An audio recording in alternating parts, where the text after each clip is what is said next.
1008 પૂજ્ય શ્રી સુખરામદાસ બાપુને હૃદયથી આવકારીએ છીએ અને આ જે મહામંડલેશ્વરનું પદ છે ને એ જગતગુરુ શંકરાચાર્ય દ્વારા આપવામાં આવે છે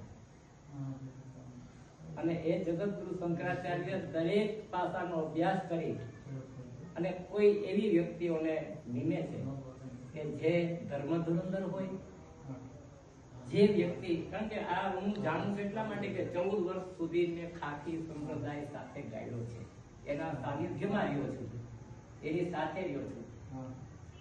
એટલે જે ધર્મ ધુરંધર હોય, જે ધર્મને માટે પોતાનું જીવન વ્યતીત કરવા માટે તત્પર હોય, જે આપણા ધર્મને બચાવવા માટે ગમે તે ક્ષણે ગમે ત્યાં હારી નીકળતા હોય, કોઈ એવા પીડિત સાધુ કોઈ દિવસ એક માટે નથી જીવતા, સાધુ સમગ્ર સમાજ માટે જીવે છે.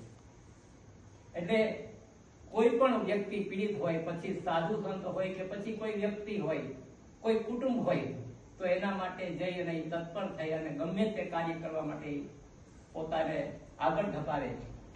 સુખરામ બાપુને આપણે એમ કહીએ છીએ ને કે જ્યાં ગંગાજી હોય ને, ગંગા કાંઠે કોઈ રહેતું હોય ને, તો એને ગંગાનું તાત્પર્યની ખબર ન હોય, મહાત્માની ખબર ન હોય.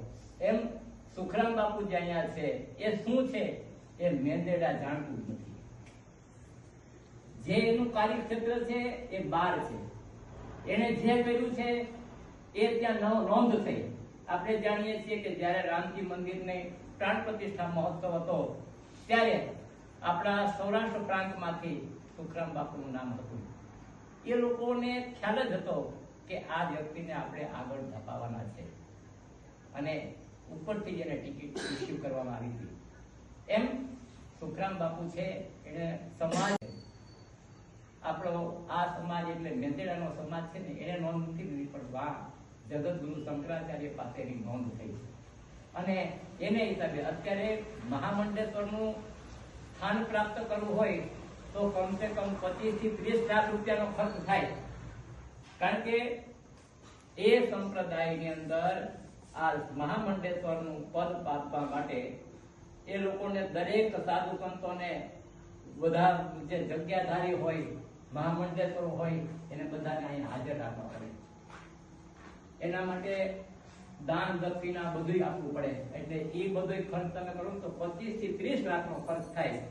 પણ સુખરામ બાપુનું નામ પ્રથમથી જ કોઈ પણ વાદ વિવાદ વિના જગતગુરુ શંકરાચાર્ય પાસે પહોંચ્યું કે ભાઈ સુખરામ બાપુ છે, એને આ પદ આપવાનું થાય છે. અને એ પણ અમરેલીની અંદર રામકથા જ હતી ને બાપુ, અમરા 4 સંતોને મહામંડલેશ્વરનું પદ આપવામાં આવ્યું. એમાં પ્રથમ સુખરામ બાપુ હતા. બાપુને નમન કરી માણવાની